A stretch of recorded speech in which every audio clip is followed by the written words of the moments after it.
Hello. हाँ भाई बोलो। एमटीएस का प्रिपरेशन करना चाह रहे हो 2024 वाला? क्या प्रॉब्लम है भाई? काहे ले करोगे प्रिपरेशन यार? ठंडा है, आराम से बेड पे पड़े रहो, है ना। अभी भाई का कॉल आया तो क्या बोल रहा था पता है कि भाई यहाँ से हो पाएगा, होम डिस्ट्रिक्ट से हो पाएगा, या कहीं बाहर चले जाए, पटना चले जाए, दिल्ली चले जाए। तो भाई ध्यान से सुन लो, जो ये चीजों के लिए कॉल करते हो ना भाई, 2024 आ गया और आप लोग एमटीएस का प्रिपरेशन करना चाह रहे हैं, तो भाई देखो एसएससी ने अपना कैलेंडर को जारी कर दिया है कि जो भी छात्र 2024 का प्रिपरेशन कर रहे हैं, एक मिनट फोन आ गया। हेलो। हाँ भाई बोलो। एमटीएस का प्रिपरेशन करना चाह रहे हो 2024 वाला? क्या प्रॉब्लम है भाई? काहे ले करोगे प्रिपरेशन यार? ठंडा है, आराम से बेड पे पड़े रहो।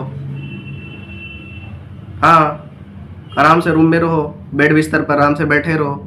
क्या जरूरी है भाई प्रिपरेशन करना एमटीएस का? भाई अभी तक डिसीजन नहीं लियो कि क्या चीज करना है हमको। हाँ हाँ, 2024 का बात कर रहे हैं, 2024 का पेपर पैटर्न के बारे में पता है ना? हाँ हाँ, रखो यार, बकवास कर रहे हो भाई। जितने सारे भाई हैं ना, देखो अभी कॉल आया, एमटीएस का प्रिपरेशन कर रहे हैं 2024 के लिए। अभी फोन किया बंदा ने, बोला कि 2024 का प्रिपरेशन करना चाह रहे हैं, तो हमें स्ट्रैटेजी बता दो कि किस प्रकार से हमें 2024 को क्रैक करना है। एसएससी ने अपना कैलेंडर को जारी कर दिया है 2024 के लिए कि कब एग्जाम होगा। भाई आपके पास अभी 5 महीने का समय है, ठीक है। उस 5 महीने में आपको क्या करना है ना, अभी भाई का कॉल आया तो क्या बोल रहा था पता है कि भाई यहाँ से हो पाएगा, होम डिस्ट्रिक्ट से हो पाएगा, या कहीं बाहर चले जाए, पटना चले जाए, दिल्ली चले जाए। तो भाई ध्यान से सुन लो, जो ये चीजों के लिए कॉल करते हो ना, इस चीजों के लिए जो कॉल करते, एक बार ध्यान से सुन लो भाई, ठीक है।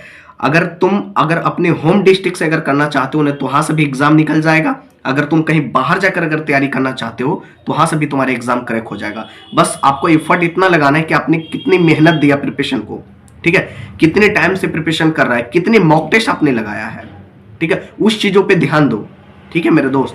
तो आज का जो वीडियो होगा कि 2024 के वैसे मेरे भाई के लिए कि प्रिपरेशन कैसे करनी है। 2024 आ गया भाई, 2023 में आपने जो कुछ किया वो तो किया भाई, उससे डजंट मैटर, ठीक है। लेकिन 2023 में जो किया उससे कोई फर्क नहीं मेरे को पड़ने वाला है। 2024 में आपको इस प्रकार से स्ट्रैटेजी बनानी है कि 2024 आपको सबसे पहले ये देखना है कि 2024 में भाई वैकेंसी तो आ गई है, एसएससी ने अपने कैलेंडर को जारी कर दिया है, ठीक है, जारी कर दिया है। तो तैयारी को एक अच्छे लेवल पर बनानी है और कुछ अपनी चीजों को चेंज करने की जरूरत होती है, ठीक है। ऐसा नहीं कि जो 2023 में प्रिपरेशन कर रहे थे वो 2024 में वैसी जैसे पहले कर रहे थे वैसी कोई चेंजिंग अपडेट करने की जरूरत तो है नहीं आप लोग की। डायरेक्ट 2024 में आपको अपडेट करना है मेरे भाई कि देखो 2023 में किस कारण से, अगर जो भी भाई एमटीएस का एग्जाम दिए थे 2023 वाले में, किस कारण से आपका सिलेक्शन नहीं हुआ, पहले इसको मंथन करो, अपनी एनालिसिस करो अपने दिमाग से कि किस कारण से हम रह गए,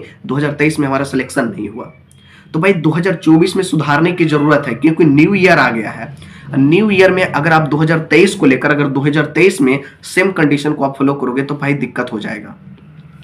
इसलिए ध्यान से सुनो मेरे भाई कि 2024 आ गया है, कुछ स्ट्रैटेजी को अपनी चेंज करनी है, जैसे प्रिपरेशन कर रहे थे उसी प्रकार से करनी है, बस थोड़ा सा अपडेट करना है। अपडेट क्या करना है कि आपके पास देखो जो भी बुक है, ठीक है, जो भी आपके पास बुक है, मैथ का है, रीजनिंग का है, इंग्लिश का है और जीके जीएस का है, ये तो बुक सभी के पास है, ठीक है। और बुक में क्या होना चाहिए कि जो भी क्वेश्चन है प्रीवियस ईयर क्वेश्चन ही होना चाहिए, उस बुक में खासकर प्रीवियस ईयर क्वेश्चन ही होना चाहिए भाई, ठीक है। अब 2024 में ऐसे आपको बनानी है, इस प्रकार से बनानी है कि भाई 2023 को आप गोली मारो, ठीक है, 2024 आ गया, उसमें अपडेट क्या करना है कि पहले आप देखो कि हम 2023 का जो एमटीएस का पेपर दिए थे, 2022 का जो एमटीएस का पेपर दिए थे, उसमें हम किस कारण से सिलेक्शन नहीं हुआ, पहले इसको आप सोचो भाई। हो सकता है कि तुम्हारा इंग्लिश वीक था, इस कारण से तुम इंग्लिश में 10 नंबर, 20 नंबर, 15 नंबर रह गए। हो सकता है किसी भाई का मैथ में प्रॉब्लम है तो उसमें रह गया, किसी का रीजनिंग में प्रॉब्लम था तो उस कारण से उसका सिलेक्शन नहीं हुआ, किसी का जीके जीएस के कारण सिलेक्शन नहीं हुआ। तो भाई पहले अपनी एनालिसिस करो कि किस कारण से हम 2023 में रह गए।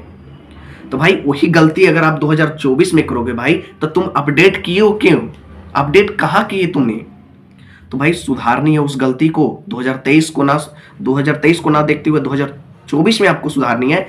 इस प्रकार से सुधारनी है कि भाई सबसे पहले देखो कि जब भी पेपर देने जाते हो ना भाई, तब पेपर का सबसे पहले एग्जाम पैटर्न पता होना चाहिए कि हमसे क्या क्या पूछा जाता है, रीजनिंग में कौन कौन सा टॉपिक पूछे जाते हैं, किस टॉपिक से क्वेश्चन आए थे एग्जाम में जो हमसे नहीं बना, है ना। ये सब रीजन होता है भाई, ये सब रीजन पे तुमको वर्क करना पड़ेगा 2024 में मेरे भाई। 2024 की खास करके मैं बात कर रहा हूं कि तुमको चेंज करना पड़ेगा, ठीक है। किसी भाई का इंग्लिश में प्रॉब्लम हुआ, किसी भाई का मैथ में प्रॉब्लम हुआ, किसी भाई का रीजनिंग में प्रॉब्लम हुआ, किसी भाई का इंग्लिश में प्रॉब्लम हुआ, इस कारण से उसका सिलेक्शन नहीं हुआ। तो उस चीजों में फोकस करो कि इंग्लिश के हमको कौन सा सब्जेक्ट, मत समझो कि कौन सा सब्जेक्ट में कौन सा क्वेश्चन हमसे नहीं बना था। मानो कि किसी का रीजनिंग में है कि रीजनिंग में किसी का सेटिंग अरेंजमेंट क्वेश्चन था जो एग्जाम में नहीं बन पाया उनसे, तो भाई उस चीजों पे वर्क करो ना। प्रीवियस ईयर क्वेश्चन, जो भी चैप्टर से तुम्हें प्रॉब्लम होता है ना भाई, उस चैप्टर का कम से कम तुम 50 भी क्वेश्चन अगर बना लेते हो ना, तो तुम्हारा समझो कि वो चैप्टर अच्छा हो जाएगा। एक बार आप करके देखो, आजमा कर देखो, ठीक है। अगर किसी भाई का इंग्लिश में प्रॉब्लम होता है, हो सकता है किसी का कंप्रिहेंशन नहीं बना होगा एग्जाम में, कंप्रिहेंशन पूरा गलत चल गया होगा, तो भाई कंप्रिहेंशन को देखो आराम से, प्रीवियस ईयर क्वेश्चन लाओ, बुक ले लो एक प्रीवियस ईयर का, कोई भी बुक जो आपको लग रहा है उसमें प्रीवियस ईयर क्वेश्चन दे रखा है, पिछला 4 साल 5 साल का क्वेश्चन, उसको यहां से एनालिसिस करो, ठीक है। तो गलती को सुधारना है। 2023 में जो आपने गलती कर दिया भाई, 2024 में अगर आपने गलती कर दिया ना, तो यही गलती तुम्हारे रिपीट होती जाएगी 2025, 2026। और ऐसे आप सोचते रहोगे, स्ट्रैटेजी वीडियो देखते रहोगे, स्ट्रैटेजी वीडियो देखने से काम नहीं चलेगा, ठीक है दोस्त। तो स्ट्रैटेजी वीडियो आपको देखना बंद करनी है, आपको सिर्फ एक चीजों पे वर्क करनी है। स्ट्रैटेजी देने के लिए मेरा क्या है, मैं आपको अपनी ओपिनियन देता हूं कि मैंने कैसे किया, सेम करो ना भाई। अगर जो मैंने ओपिनियन दिया अपने हिसाब से, उस चीजों पे काम करो। उस चीजों पे अगर तुम काम करोगे ना भाई, तो श्योर डेफिनेटली सिलेक्शन होगा। एक बार आप आजमा कर देखो। प्रीवियस ईयर क्वेश्चन आपके साथ होना चाहिए, जो आपने कॉन्सेप्ट सीखा है, जो भी चीजों का मैथ में आपने देखो, परसेंटेज हो गया, टाइम एंड वर्क हो गया, CISI हो गया, प्रॉफिट एंड लॉस हो गया, उस चीजों में देखो कि हम एग्जाम देने गए थे पेपर MTS का 2023 वाले में, तो भाई कौन सा मैथ में हमसे क्वेश्चन नहीं बना था, आंसर की तो आ गया था ना। तो उसमें आंसर की एनालिसिस तो कर सकते हो कि भाई अच्छा इस चैप्टर का हमसे क्वेश्चन नहीं बना था, तो भाई उस चैप्टर से तुम 50 क्वेश्चन भी अगर लगा लेते हो, तो तुम्हारा वो चैप्टर फिर स्ट्रांग हो जाएगा। एक बार आप करके देखो भाई, यही होता है एनालिसिस करने का तरीका, बेस्ट तरीका यही होता है। सेम कंडीशन अगर आप चलते हैं रीजनिंग में, तो रीजनिंग में आप देख लो कि कौन सा क्वेश्चन हमसे नहीं बना था एग्जाम में, किस क्वेश्चन जो होते हैं, किसी किसी का भाई का होता है जो सेटिंग अरेंजमेंट नहीं बनता है, किसी को क्लॉक चैप्टर जो होता है वो वीक होता है, ठीक है, किसी का हो गया कैलेंडर चैप्टर वीक होता है। तो भाई देखो कि एग्जाम में जो क्वेश्चन आए थे, कौन सा क्वेश्चन अगर हम पढ़ लेते, अगर और अच्छे से उस पर प्रैक्टिस रहती हमारी, तो डेफिनेटली वो क्वेश्चन बनता। तो उस चीजों को एनालिसिस करो मेरे भाई। 2023 में आपने जो गलती कर दिया उसको मैं नहीं बोल रहा हूं, उसको मैं रिपीट नहीं कर रहा, 2024 में तो सुधारनी पड़ेगी। और नहीं अगर सुधारोगे भाई, तो फिर सिलेक्शन के लिए छोड़ दो, ठीक है। अभी भाई ने कॉल किया था, क्या बोल रहा था कि भाई यहां से अगर नहीं हो रहा है सिलेक्शन, तो क्या बाहर चले जाए, पटना चले जाए या दिल्ली चले जाए, कौन सा बेस्ट टीचर रहेगा। भाई यही फोन कर करके ना तुम बेस्ट टीचर को ढूंढते रह जाओगे यूट्यूब पर, और जिंदगी में ऐसे रह जाओगे, फिर कोई काम का नहीं है। तो चीजों को सुधारो मेरे दोस्त, ठीक है। चीजों को जब एनालिसिस करोगे कि कौन सा सेशन वीक है, वो वीक सेशन पे काम करो, ठीक है। तुमको अगर इंग्लिश में अगर तुमको शेनो एंटो परेशान कर रहा है, एडीएम परेशान कर रहा है, वन वर्ड सब परेशान कर रहा है, तो भाई प्रीवियस ईयर क्वेश्चन तुम याद करो ना उसको। शेनो एंटो कितना है, कुछ भी नहीं है, हलवा है भाई एग्जाम के लिए। जो एग्जाम में हलवा कैसे है, मैं कैसे बोलता हूं, क्योंकि एग्जाम में जो क्वेश्चन आते हैं वो प्रीवियस ईयर क्वेश्चन आते हैं, डेफिनेटली है। और मैं आपको एज अ लाइव प्रूफ दिखाऊंगा एक दिन, बस टाइम चाहिए मेरे को, मैं दिखाऊंगा आपको कि देखो जो 2020 का जो पेपर था वो 2023 में आया है कि नहीं। तो भाई एनालिसिस करना बहुत जरूरी होता है, समझो। उसी कारण से एनालिसिस जब करोगे ना, तो तुम्हारी जो मॉक टेस्ट लगाओगे, जो भी चीज पर आप मॉक टेस्ट लगाते हो, तो वहां से जब गलती सुधरेगा, तुमने एनालिसिस किया, अच्छा इस क्वेश्चन नहीं बन रहा है, ठीक है, क्यों नहीं बन रहा है, उसकी कॉन्सेप्ट सीखो। यूट्यूब पे वीडियो है, हर एक टीचर को मिल जाएगा। जो भी चैप्टर में आपको प्रॉब्लम हो रहा है, जो भी क्वेश्चन आपसे नहीं बन रहा है, यूट्यूब पे आप देखो कि ये चैप्टर, ये सब्जेक्ट में हमारा ये सेशन वीक है, इस टॉपिक हमारा वीक है, टॉपिक को कमांड करो वहां से, तब जाकर भाई धीरे धीरे सही होता है, ठीक है। जब भी तुम एनालिसिस करोगे तो एनालिसिस ईमानदारी से करना भाई, ठीक है, एनालिसिस जब ईमानदारी से करोगे तो डेफिनेटली सिलेक्शन होगा। ठीक है, मैं ऐसा नहीं बोल रहा हूं कि देखो, अब देखो करने के लिए बहुत सारे भाई का कमेंट यही आता है ना कि भाई बुक बता दो, बेस्ट टीचर बता दो। कब से पता है, 2000 समझो कि 2021 से ही बात पूछता आ रहा है। सोचो तो उसका क्या होगा। 2021 से अभी उसको बुक नहीं पता चला है कि कौन सा बुक होना चाहिए हमारे पास, कौन सा टीचर बेस्ट होंगे हमारे साथ।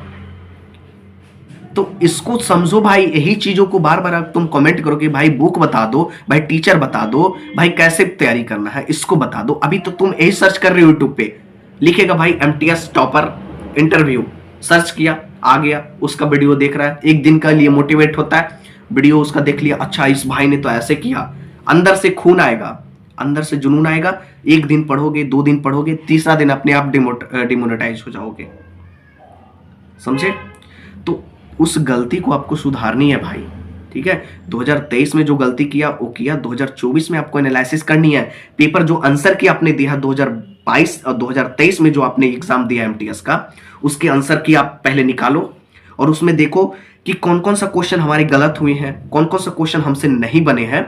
तो उस टॉपिक को पढ़ो। यूट्यूब पे बहुत सारे टीचर मिल जाएंगे भाई उस टॉपिक से रिगार्डिंग। उस टॉपिक को तुम पढ़ लोगे ना भाई, तो तुमसे उस जिंदगी में वो क्वेश्चन कभी गलत नहीं होगा। और उस टॉपिक से तुम एक नहीं कम से कम 1000 क्वेश्चन उस पर बना दोगे उस टॉपिक से। ठीक है, तो यही गलती को आपको सुधारनी है भाई 2024 में खास करके लिए। और भाई लोग, आप लोग क्या करते हो कि भाई देखो अभी ठंड का समय है, ठंड में आलसी नहीं बननी है, क्योंकि भाई 5 महीने का समय है ना मेरे दोस्त, वो 5 महीना तुम्हारे लिए बहुत ज्यादा है, बहुत ज्यादा है। समझो कि अगर 5 महीने तुम रेगुलर अगर अच्छे से अगर तैयारी किए तो समझो कि एमटीएस का पेपर इतनी इजी लेवल की आती है ना भाई, कि कोई अगर अच्छे से अगर 3 से 4 महीने अगर प्रैक्टिस के साथ जुड़ गया, ठीक है, उसको एनालिसिस अच्छे लेवल पर किया, तो उसके लिए एमटीएस एग्जाम कुछ भी नहीं है, मैं बता रहा हूं। ठीक है, मैं अपनी स्कोरिंग एमटीएस में 100 नंबर का मार्क्स था, 2022 का पेपर था, पेपर में पीडीएफ सेंड कर दूंगा, टेलीग्राम पे ऐसे सेंड कर दिया है। 96 नंबर कैसे आए हैं सोच कर देखो तो भाई। तुम भी अगर 4 महीने या 5 महीने अगर रेगुलर रहोगे ना, रेगुलर मॉक टेस्ट दोगे, रेगुलर उसकी एनालिसिस करोगे, तो वो भी तुम्हारे मार्क्स इतनी अच्छी आएंगे ना, तो सोच भी नहीं सकते हो कि भाई इतना कैसे बूस्ट हो गया अचानक, इतना कैसे बूस्ट हो गया, इतना नंबर हमने कैसे गेन कर लिया। तब बताओगे कि भाई ने बताया कि भाई मॉक टेस्ट लगाओ प्रीवियस ईयर का, उसको एनालिसिस करो। एनालिसिस करना इसलिए जरूरी होता है कि अगले मॉक टेस्ट अगर तुम देने जाते हो तो उस मॉक टेस्ट में अगर वही क्वेश्चन अगर उसी प्रकार के उसी टाइप के अगर आते हैं तो क्वेश्चन तुमसे नहीं छूटेगा। एक बार आजमा कर देखो भाई, तब बोलना कि भाई तुमने सही स्ट्रैटेजी बताई है। ठीक है, बस भाई अब 2023 जो गया गया, 2024 में बार बार बोल रहा हूं कि 2024 को मत जाने देना, क्योंकि कैलेंडर जारी है। ठीक है, जय हिंद भाई।